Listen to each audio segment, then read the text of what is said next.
اعوذ باللہ من الشیطان الرجیم، بسم اللہ الرحمن الرحیم۔ نالج فیکٹری کے معزز دوستو، السلام علیکم۔ ناظرین گرامی، میٹاورس کے بارے میں تو آپ جانتے ہی ہوں گے۔ یہ ایک نیا فتنہ لانچ کر دیا گیا ہے۔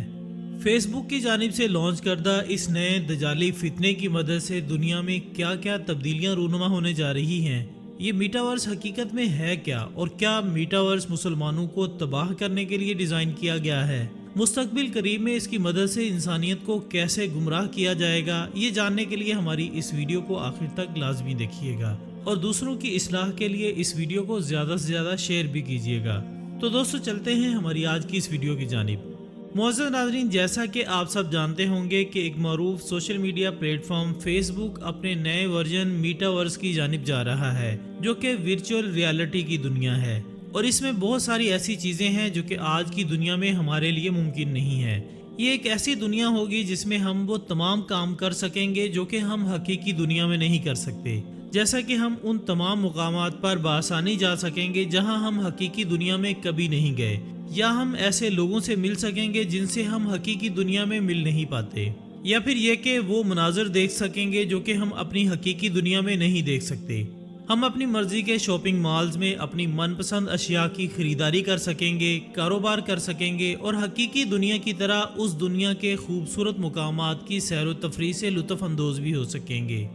ناظرین، یہ ورچوئل ریالٹی آج کے دور میں کوئی نئی بات نہیں، بلکہ موجودہ دور کی آبادی، خاص کر مغربی دنیا کا بہت بڑا حصہ اسے اپنے روزمرہ کے معمولات میں ضرورت کے مطابق استعمال کر رہا ہے۔ لیکن فیس بک کا آنے والا یہ نیا ورژن میٹاورس، جسے ٹیکنالوجی کی دنیا کا انقلاب تصور کیا جا رہا ہے، ماہرین کے مطابق یہ انتہائی مہلک اور خطرناک ثابت ہونے جا رہا ہے، کیونکہ اس کی مدد سے گمراہی اور فحاشی پھیلانا مزید آسان ہو جائے گا۔ 90 کی دہائی سے سن 2000 تک، اور پھر اس کے بعد سے اب تک 2 عشرے جس طرح ہم نے گزارے ہیں، اگر ان پر ایک نظر ڈالیں تو یہ بات سمجھ آتی ہے کہ جیسے ہی انٹرنیٹ ایجاد ہوا اور عام عوام کی دسترس تک پہنچا، دنیا میں ایک انقلاب برپا ہو گیا۔ معلومات کی ترسیل اور تبادلہ اتنا برق رفتار ہو گیا کہ نت نئی ایجادات کے انبار لگ گئے، معمولات زندگی میں آسانیاں پیدا ہو گئیں اور نئی آسائشیں متعارف ہونے لگیں۔ اس انقلاب سے جہاں ہم بہت زیادہ مستفید ہوئے، اس کے کچھ انتہائی تباہ کن نقصانات بھی سامنے آئے۔ ناظرین، اس میں سوشل میڈیا کے مختلف پلیٹ فارم سر فہرست ہیں۔ جب سے سوشل میڈیا عام ہوا ہے، ہم نے اس کے بے شمار فوائد کے ساتھ ساتھ لاتعداد نقصانات کا بھی مشاہدہ کیا ہے۔ افکار و نظریات کی جنگ سے اسے ہتھیار کی طرح استعمال کیا گیا، اور اس کے ذریعے لوگوں کے ذہنوں میں مختلف نظریات کے بیج بوئے گئے۔ پھر دین سے بیزاری اور خود ساختہ مذہب کے پانی سے ان کی آبیاری کی گئی۔ جب یہ پودے بڑے ہو گئے تو یہ کفریہ عقائد کے جنگل بن گئے، اور ان عقائد کے حامل افراد جنگلوں میں رہنے والے وحشی جانور بن گئے۔ دینی مسائل اور احکامات کے نام پر لوگوں کو جمع کیا جاتا، اور پھر شکوک و شبہات کے کانٹوں سے ان کے ایمان و عقائد کو تار تار کر دیا جاتا، اور پھر ایک بے نام و نشان راہ پر انہیں بھٹکنے کے لیے چھوڑ دیا جاتا۔ ناظرین، اس کا خطرناک نتیجہ یہ نکلا کہ انہوں نے عام لوگوں کے ذہنوں میں اللہ رب العزت کے ہونے کا تصور بھی مشکوک بنا دیا۔ آج کی نوجوان نسل جو کہ اس ہتھیار کا سب سے زیادہ شکار ہوئی ہے، اپنے مقصد کو بھول گئی ہے، اپنی راہ سے بھٹک چکی ہے اور منزل سے دور ہو گئی ہے۔ بطور امت ہمارا المیہ یہ رہا ہے کہ ہم رد عمل تو فوری طور پر دے دیتے ہیں، لیکن احتیاطی تدابیر اختیار نہیں کرتے۔ کسی مصیبت کے آ جانے پر یا کسی فتنے میں مبتلا ہو جانے پر خود کو بچانے لگتے ہیں، لیکن اس مصیبت یا فتنے کی پیشگی اطلاع ملنے پر بچاؤ کی کسی احتیاطی تدابیر کو اختیار نہیں کرتے۔ خواتین و حضرات، اگر موجودہ دور کے جدید فتنوں کے بارے میں بات کی جائے تو ٹک ٹاک جیسی اپلیکیشن کی مثال آپ کے سامنے ہے۔ ایسی بے شمار اپلیکیشنز ہیں جن کا ایک سیلاب آیا ہوا ہے اور لوگ اس میں ڈوبنے لگے ہیں۔ اسی طرح کی اور مزید جدید ٹیکنالوجیز جو کہ اس قدر تیزی سے ہماری زندگی میں سرایت کرتی جا رہی ہیں، ان کے بغیر اب زندگی کا تصور محال لگتا ہے۔ اسی طرح کی ایک اور جدید ٹیکنالوجی میٹاورس کے نام سے متعارف کروائی گئی ہے، جس کے یقیناً بے شمار فوائد ہوں گے، پر چونکہ ایک عام استعمال کی چیز ہوگی تو یقیناً اس کے کئی نقصانات بھی ہوں گے۔ اس سے پہلے کی ٹیکنالوجی چونکہ بڑی محدود تھی، جس کی وجہ سے اس کے نقصانات بھی اسی نوعیت کے تھے، لیکن یہ ٹیکنالوجی اپنے آپ میں ایک نئی جدیدیت کو متعارف کروا رہی ہے اور اپنی خود کو ایک دنیا کا تصور پیش کرتی ہے۔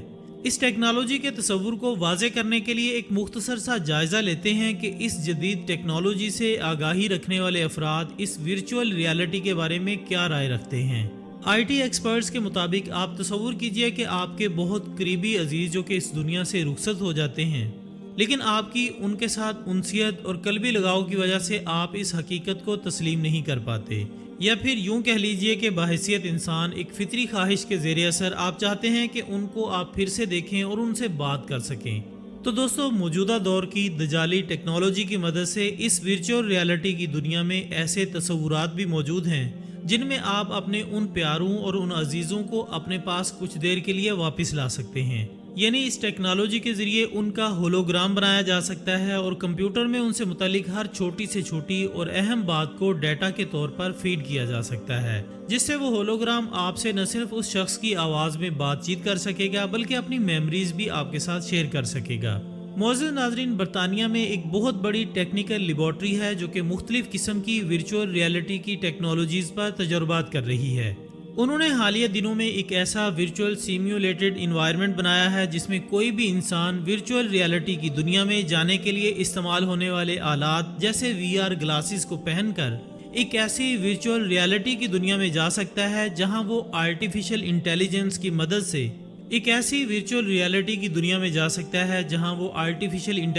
مدد سے جنسی تعلقات بھی قائم کر سکتا ہے۔ آسان الفاظ میں یوں سمجھیے کہ اس تصوراتی دنیا میں جانے والا شخص کسی بھی شخص کے ساتھ، چاہے وہ شخص اس حقیقی دنیا میں ہے یا نہیں، یا وہ ایک دوسرے کو جانتے ہیں یا نہیں، ان کے ساتھ جنسی تعلقات قائم کر سکے گا، اور نہ صرف یہ بلکہ اس عمل کی حرکات و سکنات کو اپنے جسم پر محسوس بھی کر سکے گا۔ یہ تمام تفصیلات جاننے کے بعد یقیناً آپ کو اس بات کا اندازہ ہو چکا ہوگا کہ یہ ٹیکنالوجی ہمارے معاشرے میں کس طرح کا بگاڑ لا سکتی ہے۔ آپ اندازہ کیجئے کہ ایک نوجوان جس کے سامنے ایک ایسی دنیا ہے جس میں اسے کوئی پابندی نہیں، کوئی رکاوٹ نہیں، اسے ہر طرح کی آزادی ہے اور وہ جہاں چاہے جا سکتا ہے، جو چاہے کر سکتا ہے، اس دنیا میں اس کی حدود اس کی ذہنی و اخلاقی بلندی یا پھر پستی پر منحصر ہوگی۔ ایسے میں کسی گناہ سے بچ جانا کتنا مشکل ہوگا اور اس میں مبتلا ہونا کتنا آسان ہوگا۔ آخر میں دعا ہے کہ اللہ پاک ہم سب کو فتنہ دجال اور موجودہ دور کے دجالی فتنوں سے اپنے حفظ و امان میں رکھے، آمین ثم آمین۔ اسی دعا کے ساتھ ہماری آج کی اس ویڈیو کا اختتام ہوتا ہے۔ انشاءاللہ بہت جلد دوبارہ ملاقات ہوگی ایک اور اچھی سی ویڈیو کے ساتھ۔ تب تک اپنا دوستوں، رشتہ داروں اور گرد و نواح کے تمام لوگوں کا بہت خیال رکھیے گا۔ اللہ حافظ۔